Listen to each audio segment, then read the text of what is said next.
Well, hello there again. I'm so glad to be with you. Last week we started this brand new series called Focus, and it's called Eyes on Jesus.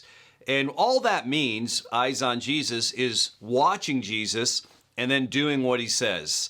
That's what we're really trying to get across here in this series. We're taking a look at some of the teachings of Jesus and what he has to say, but also how he modeled even what he had to say. So we'd love to start every message here in this series with Hebrews 12, 1 and 2. And I hope that by the end of our time together, these next couple of weeks, that you'll actually have this memorized. And I want to encourage you, wherever you're watching this right now, to maybe even read this along with me to be able to get it into your mind, because it's such an important couple of verses. It can really, really change your life. So I want to go ahead and read Hebrews 12, 1 and 2. It says this: "Therefore, since we are surrounded by such a huge crowd of witnesses to the life of faith, let us strip off every weight that slows us down, especially the sin that so easily trips us up. And let us run with endurance the race that God has set before us. We do this by keeping our eyes on Jesus, the champion who initiates and perfects our faith." You know, people that followed Jesus really enjoyed following him. It was always interesting on so many occasions, but it became especially interesting when Jesus would often say some surprising and shocking words. And today, in this series, we're unpacking those, and I want to be able to unpack one of those teachings today. But speaking of shocking and surprising, I want to share with you what happened to our family just a few weeks ago. We recently went on a vacation in Central America, and we ended up finding this taxi driver who was giving us a ride from the airport to the place that we were going to stay. And on the way, we asked him to stop at a local grocery store so that we could stock our kitchen for the week. And so after stopping, we go inside and we do our shopping, and then we all come out. We're carrying these bags, and he goes to the back of the truck that he was transporting us in. He opens the gate of the truck, and as we're putting our stuff in the back, strapped inside of the door is a full-on machete. I mean, this really was pretty interesting to see. So my son Stephen and I kind of locked eyes.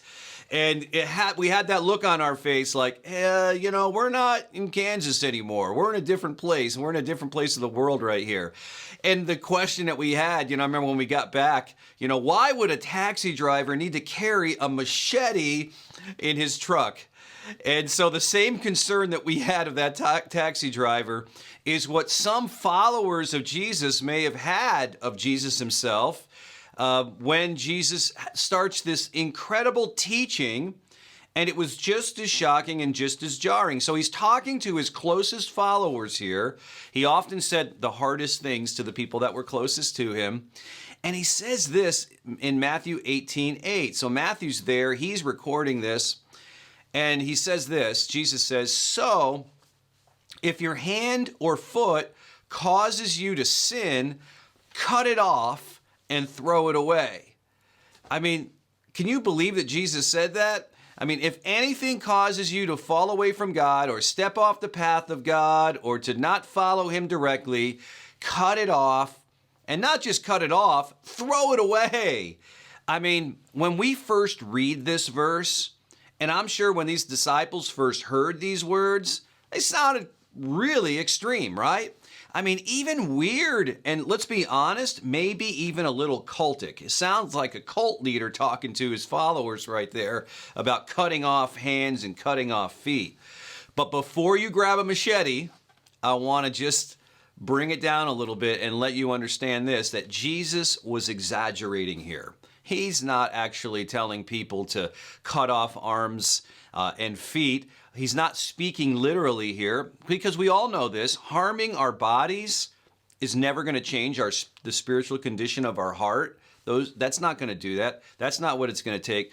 But what he is saying here is that we really do need to take some things in our life seriously, and we need to take the necessary measures to remove some things in our life that are causing us to stumble away, that are causing us to live the life that God's always designed for us to live, because we've gotten in our own way through our own habits or our own hurts or the hang-ups that we've been dealing with. And so it still feels a little over the top the way that he said it. I mean, he's talking about removing some stuff out of my life. But think about this. It's not so crazy. Those of us that have dieted before, right? We see this when we diet, right? What does the nutritionist tell us to do when we sit down with the nutritionist? They said, here's your plan. This is what you're going to eat. These are the foods you enjoy. But I want you to remove all the other food out of your house. Any food that would be a tripping hazard for you. Any food that would be a temptation. Get those cookies out of the house. Get those chips out of the house. Get that ice cream out of the house so that it's not so easy to grab, right? And so for us, we're like, well, that makes sense. But when we first heard it, it's like, that sounds extreme. I'm literally taking stuff out of my house because I can't be trusted. But we know it's a good best practice for dieting. But we're so used to having tripping hazards around us all the time. We're so used to having things around us in our lives that we begin to minimize those things. And this is what Jesus is trying to say by saying such jarring words. But think about our own lives, those of us that are dealing with different sort of addictions in our lives, we kind of just make excuses for them. Maybe we're taking pills that we shouldn't take and they're just easily accessible. Maybe we're watching porn on our phones and because it's easily accessible, we know it's not good, but we just kind of make an excuse about it. Everybody's doing this anyway. Maybe you worry too much. And you just kind of allow this worry to just take over your life. Or maybe you've just been dealing with unforgiveness and bitterness for far too long. And you've never really dealt with it. You've never cut that out of your life. You just learn to live with it. The same could be said for debt or sex outside of marriage or flirting while you're married. All these kind of things that we just play around with. And they're not really good for us. But we won't really think twice about them, honestly.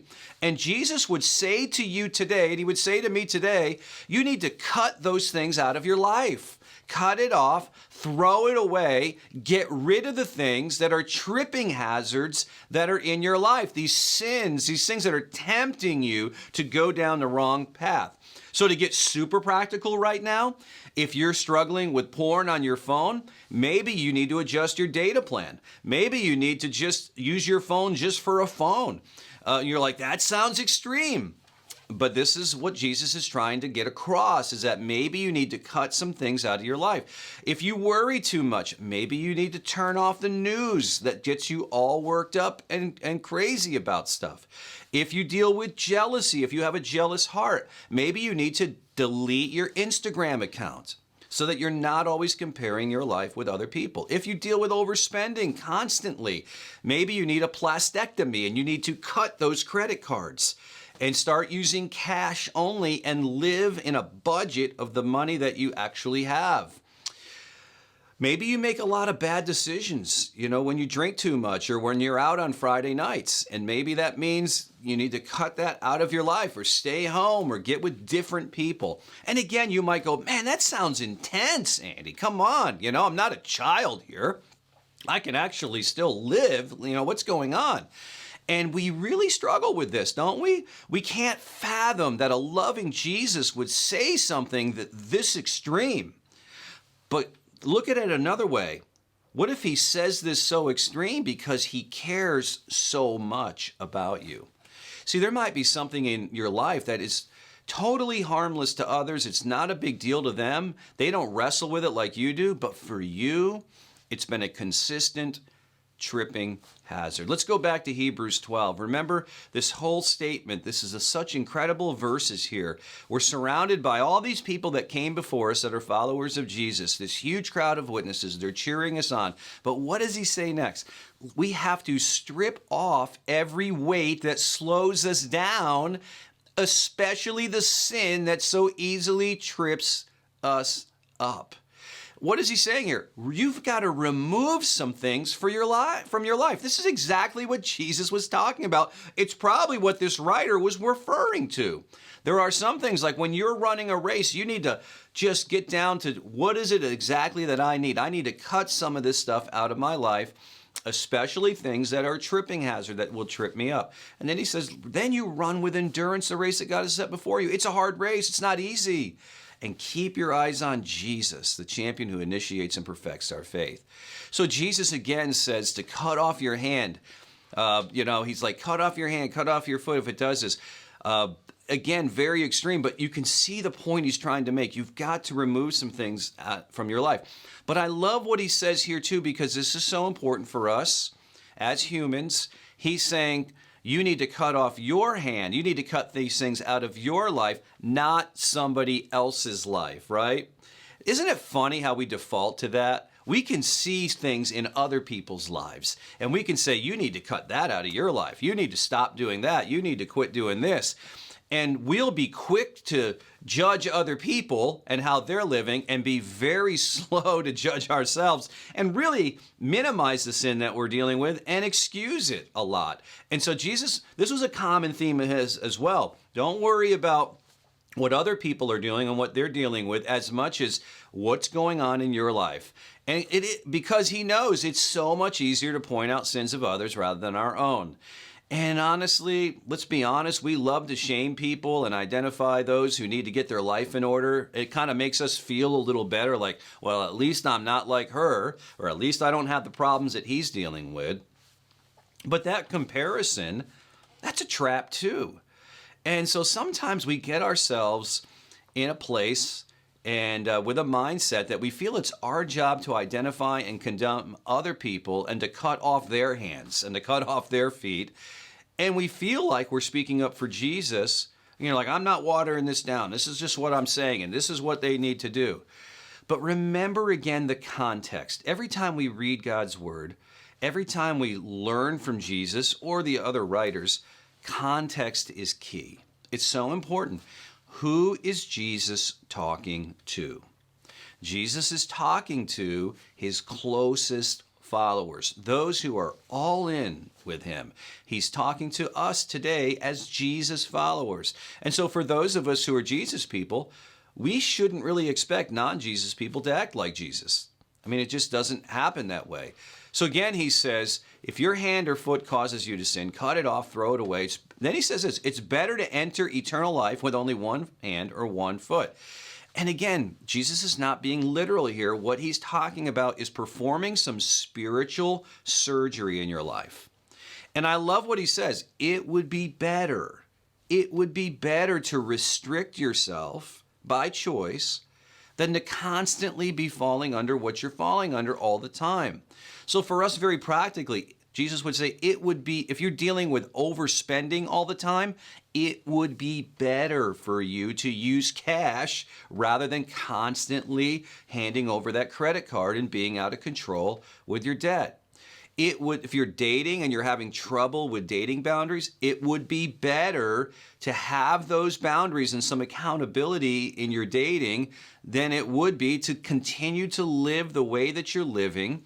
And maybe these relationships are too transactional. If you're dealing with porn on the phone that we talked about before, it would be better to not have a data plan on your phone. Jesus would say, look, this would be better to live with less in your life, especially if it's tripping you up. Be thoughtful. Think about this. Yet we don't think it's better, right? We're like, I can handle it. We think that these kind of words from Jesus, we think that those are kind of outdated and weird, right? We're like, I'm not doing that. That's crazy. And so we hold on to these habits in our life. We hold on to these constant tripping hazards in our life. And we almost treat these things like a pet. We feed them, we keep them close, we care for them, and we just normalize stuff that's not good for us, and we just don't think twice about it because we see everybody else doing it and we just excuse it away. Yet Jesus would say, man, it would be better. It's better for your life It's better for the people that you love that are around you. It's better for your soul. It's better for your peace to cut that stuff out of your life, to cut those habits out, to cut that mindset out of your life, to cut those tripping hazards out of your life. So he goes again and he says, if your hand or foot causes you to sin, cut it off, throw it away. It's better to enter eternal life with only one hand or one foot than to be thrown, now watch this, thrown into eternal fire with both of your hands and feet. I mean, Jesus is just getting heavier here, isn't he? Jesus uses this word called Gehenna for the word hell, this place of fire. Now, Gehenna literally was, in that day and age, a place, it was a valley south of Jerusalem that people would use to dump their waste. They would literally dump human waste there. They would dump dead animals there to rot, and even executed criminals, they would just throw those bodies in a heap there and allow them to rot in the sun. It was a disgusting place. It was a smelly place. It was a disease-filled place. And it was constantly on fire because they were ridding that place of rotting flesh and disease. It was nasty. And it really symbolized, and all these guys in that day, they understood it. It symbolized utter destruction. It symbolized the worst of the worst. It literally symbolized hell on earth. So Jesus says it's better to cut this out of your life than to invite hell itself to enter your life. You know, it reminds me of what Jesus was teaching in another setting in John chapter 10, verse 10. He was talking about how that he's a good shepherd and he cares for his sheep, and we're like his sheep and he's the shepherd. But he says that there's also Satan who wants to steal from us. He wants to destroy. So he says the thief's purpose is to steal and kill and destroy. But he says my purpose is to give you and I a rich and satisfying life. Jesus' words that he's talking about, cutting off hands, the mention of hell, we go and we say, these words are just so outdated. It's like, it sounds so crazy what he's talking about. But he's saying this out of the fact that he wants you to experience life. So before you write off what Jesus says, about cutting things out of your life or even about a literal hell, what if Jesus is right? Jesus' words, they are intense, but they're very, very honest. And if you were to just be honest for a moment, you'd probably admit that you've seen this in people's life, that you can't deny this, that some people are living a life of hell on earth because they have not cut things out of their lives. We've all had either a family member or a friend who was destroyed their life by addiction or blew up their marriage, right? Because they just did some ridiculous bad decisions right there.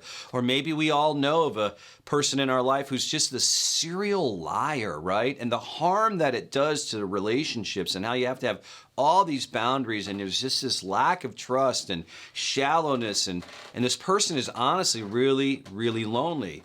Or people that we know who have clung to bitterness for far too long, and they're in this prison of hatred and frustration, and it maybe has even changed what they look like physically. It's certainly changed the way that they approach the world, and they're not fun to be with because they just are so tough on people. They're living like a life with hell on earth. And we tell them things like, you can't keep living this way. And we wonder, why can't you stop? You've had those conversations, right? You've got to stop this. You know that this is bad, but they just can't stop. And it really is, this helplessness seems like a glimpse of hell on earth. And some of us have walked with people closer than others have, and this really resonates with us. Now, back to Jesus. He's talking to his closest followers. His motivation is love. He wants the best for these guys. He doesn't want them to be miserable. He doesn't want for them to live without. But he's wanting them, and he's wanting you and I to experience true freedom in following Jesus. And so he is loving them, and he is loving us by being oh so honest with us. And he begs us to remove some of these sins that we have excused in our lives that cause us to stumble over and over and over again, and we've been stuck for far too long. Those sins that are just holding us back from a life that he wants to give us that's an abundant life. So where have you seen a glimpse of hell in your life? Where have you been experiencing hell on earth because you've honestly not taken that sin seriously enough in your life, and you won't cut something out of your life? I want to share with you a story of somewhat of an extreme example, but it probably resonates with us, and because we've all heard and seen stories like this. So I was with a gentleman that I know a couple of months ago, and he was sharing this story of when he was a faculty member at a prestigious university out in England. And he was teaching over there. And as he was teaching, he had obviously students from all over the world. And one of his students that he had there was a man who had moved from America to England, and he was on the run. He was running from his past. He was running from things in his life. He had been a part of that whole Enron debacle. If you don't remember that, you can Google it. And what a mess that was, where people lost their life savings, and when the way that this business had handled all of their retirement funds and such. Well, he was one of those people on the side of mishandling all of these funds. And so he was trying to rebuild his life. He was trying to go for a new start. So he left America, got away from all the noise, all the people chasing him, and he said, I'm going to go to school. But the only problem was, because he was living with such pain, when he was living with such regret, that he allowed alcohol to really destroy his life. And he was completely addicted to it. He drank to excess all the time. And so this gentleman that I know, who was a professor, he was also a pastor. He met with this guy and he heard his story, and he told him, he said, I want to help you. You know, whenever you're ready, I want to have a conversation. I want to help you. And let's work through this. Let's talk through this. And so the guy was like, sure, sure, sure. And a few weeks later, he found this guy. Somebody had made a phone call to this professor because he had left his business card with him. And it was not the gentleman himself, but someone who knew him. And they called the professor.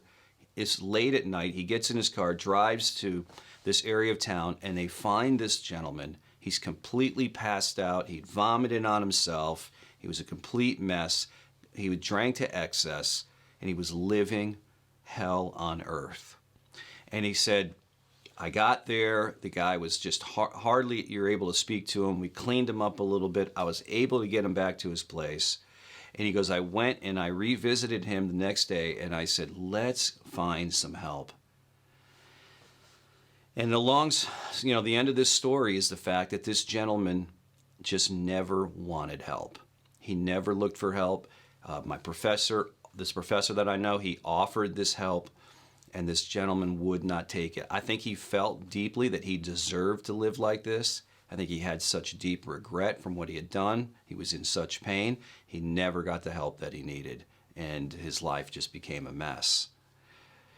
And we all know stories like that. Some of them are much too close to us. And I imagine that Jesus looks at all of us, and I think his heart breaks for each one of us as well. I mean, that might be an extreme story where we haven't found ourselves in those situations, but we have been living our lives with a whole lot less than what Jesus wants to do for us and in us.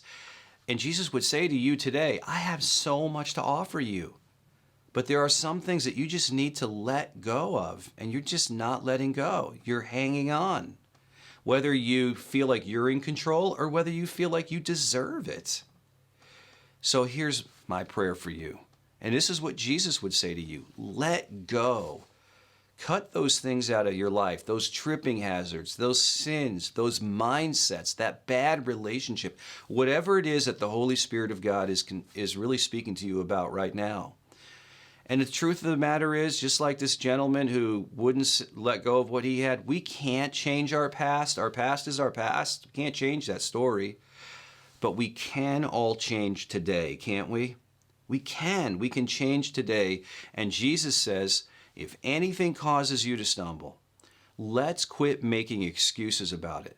Let's stop minimizing it, and let's let the past be the past. Let's let it go, and let's lean into Jesus for our future. So, what is it in your life, not somebody else's life, what is it in your life that God is telling you that you need to cut out of in your life today? What do you need to let go of today? And my prayer for you is that you will let go and you will let God do his work in you. I'm rooting for you and I'm praying for you. God bless you.